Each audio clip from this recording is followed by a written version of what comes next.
What if Crassus had succeeded in conquering Parthia? In the middle of the 1st century BC, three men stood at the forefront of Roman politics. Their military prowess, social influence, and wealth were unrivaled by no other men but themselves. And so to further their own ambitions, these three men, Julius Caesar, Pompey, and Marcus Licinius Crassus, would go on to form the First Triumvirate. Now this was an uneasy alliance, to be sure. Just a few years earlier, these men were bitter rivals, vying for office and prestige within the Republic. But in setting aside their differences, for the most part, each was able to use the power of the other and bend the Roman Republic to their will. But this would all change at Carrhae. The Battle of Carrhae in 53 BC was an utter annihilation. It was the worst defeat that had never been faced by the Roman Republic since its horrific loss at Cannae 160 years earlier. It was estimated that of the original 43,000 Romans engaged, 20,000 were killed and 10,000 were captured. Marcus Crassus, the leader of the force, was killed along with his son. Perhaps even worse, the legionary standards were seized by the Parthians, bringing terrible humiliation upon Rome. The death of Crassus would spell doom for the Triumvirate. Although the alliance had been renewed in 56 BC at Lucca, Crassus had been the glue that held them together. This split only widened between Caesar and Pompey when Pompey's wife, who was Caesar's daughter, Julia, died in childbirth in 54 BC. Now, with only two powers at play, sides began to be drawn. Caesar, unwilling to return to Rome as a private citizen and run for consul, where he would surely be put on trial for various charges, decided instead, in 49 BC, to cross the Rubicon with a force of 40,000 men and begin a civil war that would change history. After only 1 year, Caesar would defeat Pompey at the Battle of Pharsalus in 48 BC. He would go on to secure his power in both Asia Minor and Northern Africa, eventually returning to Rome where he served in his new role as dictator, only to die by assassination on the Ides of March in 44 BC. Caesar's nephew, Octavian, would form his own second triumvirate before assuming the role of emperor. The public would die, and in its place would rise the Roman Empire. But what if that changed? What if Crassus's campaign against Parthia was every bit as grand as he had imagined, and that he not only won, but conquered and dominated a force that would go on in our timeline to become one of Rome's greatest rivals? In the first place, one must understand that there was an original question that people often ask first. What if Crassus had won at Carrhae? The short of the answer is very simple. It is A, very unlikely to have occurred in the first place, and B, even a grand victory, as unlikely as that is, would still have meant a massive uphill battle that would have been difficult to overcome for the Romans. Any gains that they made would have come at great cost and likely only been temporary. After all, Carrhae was an incredibly brutal and lopsided battle. The Romans had outnumbered the Parthians and their allies by up to 4-1. The Parthians were mainly cavalry and they had very little infantry, and were led by a general who was a genius by the name of Surin, who came from Central Asia. Now, Surin adopted guerrilla tactics at first and used his superior cavalry to harass and inflict casualties upon the Romans. The Parthians used their cavalry archers to launch hit-and-run attacks on the Romans, who were in tight formation. Crassus had hoped that the Parthians would run out of arrows, but Surin instead used Bactrian camels to resupply his ammunition. Under the relentless showers of arrows, Roman legionaries could simply not move, and their supplies ran low. According to Plutarch in a passage, now, if they had hopes that the enemy would exhaust their missiles and desist from battle or fight at close quarters, the Romans held out. But when they perceived that many camels laden with arrows were at hand, from which the Parthians who first encircled them took a fresh supply, the Roman commander repeatedly ordered that his army move forward and engage with the enemy. However, each time the legions advanced, the Parthian cavalry retreated, and firing arrows as they did. This caused many casualties among the Romans, and their morale began to collapse. After several days, the army of Crassus was on the verge of mutiny. This forced Crassus to try and attempt a negotiation with Surin. However, during the meeting between the Roman and Parthian commanders, one of the soldiers of Surin seized the reins of Crassus's horse, and this led to a skirmish. In this, Crassus and his son were killed, leaving the Romans leaderless, and they were effectively cut off in enemy territory.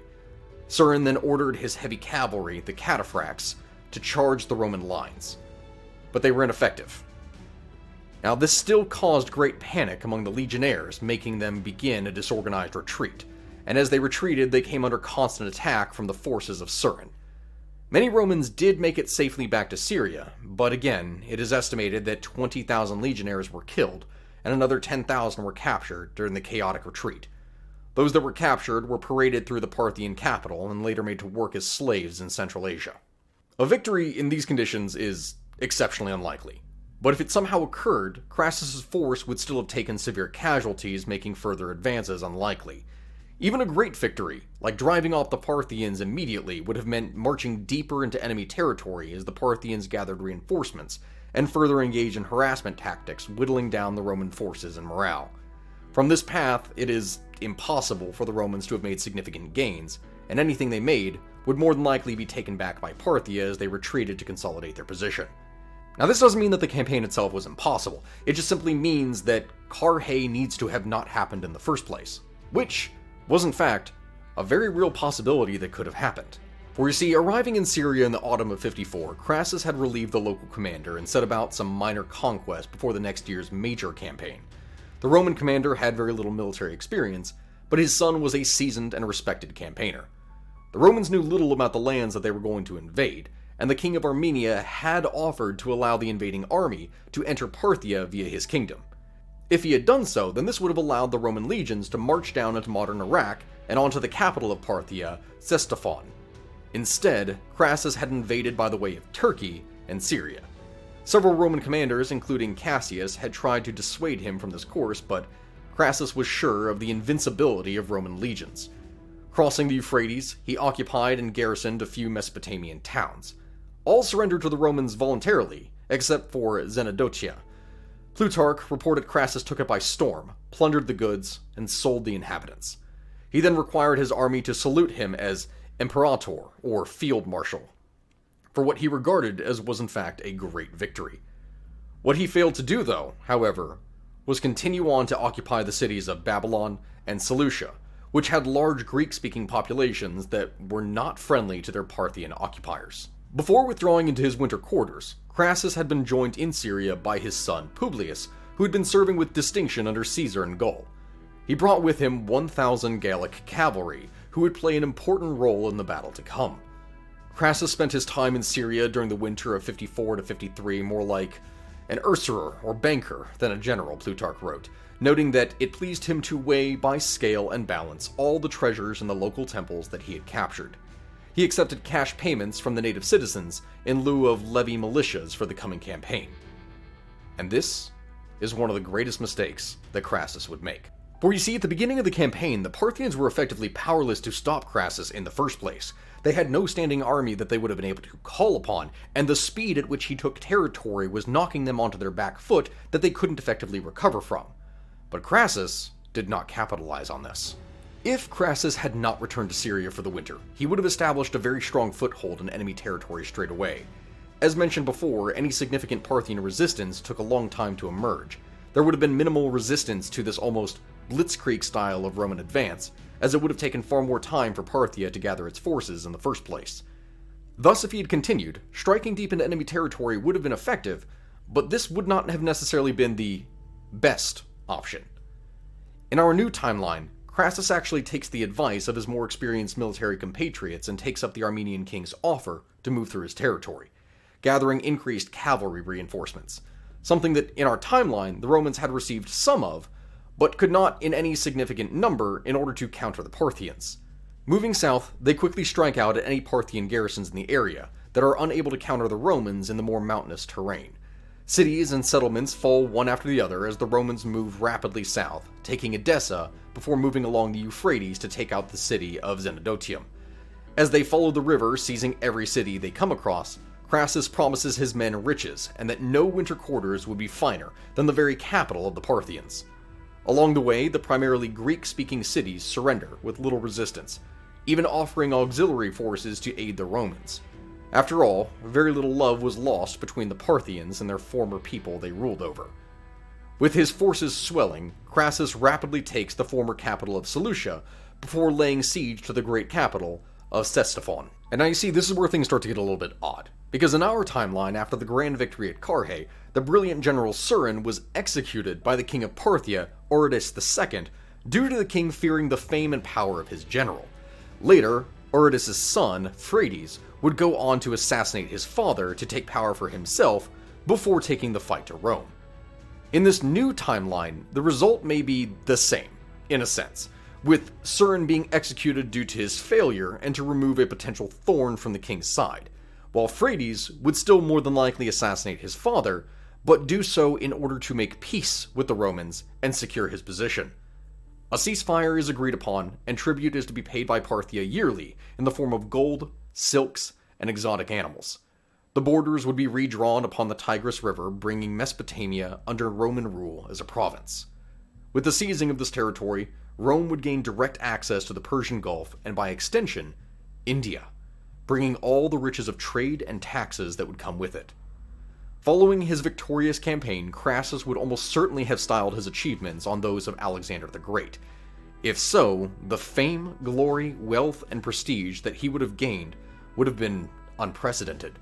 His competitors back in Rome simply would not have been able to match his achievements. As Plutarch in fact states, what would have been Caesar and Pompey's feelings, and how many holidays would have been celebrated if Crassus had sent news from Babylon of victory, and thence marching onward had converted Media and Persia, the Hericians, Susa, and Bactria into Roman provinces?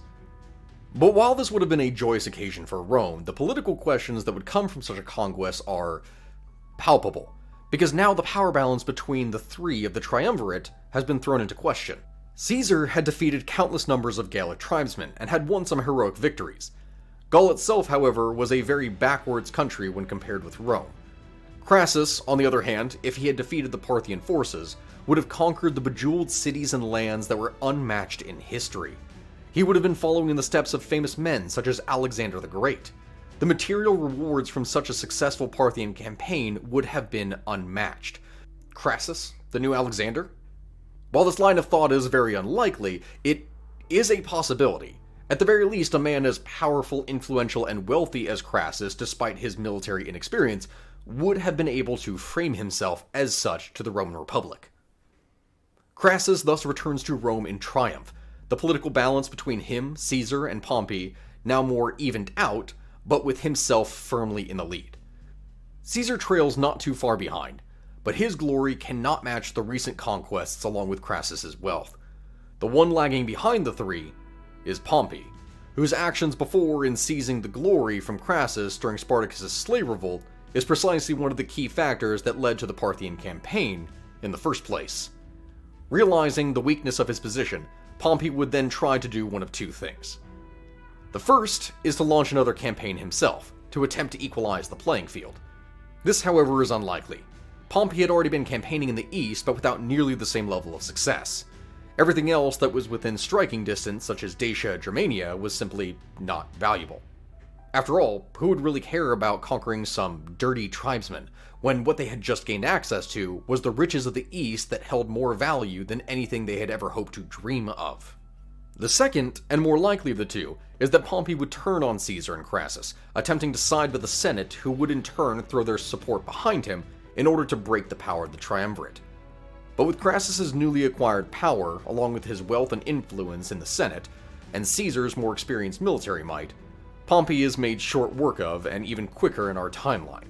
The crossing of the Rubicon and subsequent battles such as Pharsalus may still happen, but with more lopsided support in Caesar's favor from Crassus pulling strings, means that not only does he win handedly, but that the power is shared between them after. As for what this means after the war, who can really say? The Republic itself would likely last longer, as without a singular power to take control of as dictator, there simply would have been less consolidation of power in one person, and Caesar, in that case, would more than likely not be assassinated. The real question lies with the heirs. Octavian, in the case of Caesar, and Publius in the case of Crassus. Both were exceptionally accomplished and brilliant men. It would not be unlikely if, instead of a triumvirate that occurred in our timeline, both would continue the tradition of their forebears, effectively splitting the empire in half between zones of control or influence, one in the west and one in the east. The possibility of this leading to an all-out war until only one remains is very possible, and most certainly would tear the empire apart. But now, even considering all these possibilities, we need to remember that the region that Rome has just taken control of is Mesopotamia, one of the most unstable regions in all of history that has been constantly fought over and expanded into by different powers, whether it was tribes coming out from the desert, from the mountains, or great powers appearing from the east. All tried to take control of Mesopotamia in order to secure its valuable resources. So while the region may have been conquered, it would have been conquered by another power, or even simply abandoned later on, as it was after Trajan's conquest. The Civil War of Rome was still more than likely going to happen. It just, in this case, is probably going to occur at a later time frame, and will more than likely occur between two powers rather than three, in a war that potentially may be bigger, grander, and more terrible than anything that we would possibly imagine. And as for Mesopotamia, that territory would more than likely be taken back by the Parthians at some point decades later, or by another power that rises up in their place after the Parthian position is severely weakened. But with that, I'm going to bring today's video to an end. I hope you enjoyed today's video here, and if there's any other alternate history ideas or anything else that you want to see, please go ahead and put that in the comments down below, give me a like, subscribe, and I look forward to doing more of these videos here in the future. Thank you so much for watching, and I will see you all next time. Goodbye.